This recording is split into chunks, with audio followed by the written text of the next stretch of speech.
раз объявился, что это 6-й уже региональный штаб президентской кампании Алексея Навального 2018 года.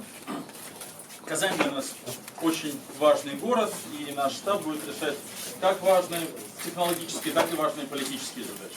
Наверное, с 25 декабря по 15 января, когда подписи собирать, мягко говоря, не очень просто.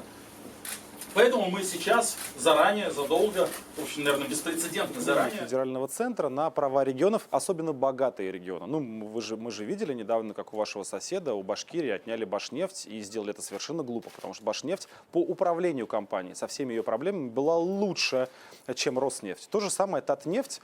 Я акционер ее, между прочим, мелкий акционер, и точно небольшой там фанат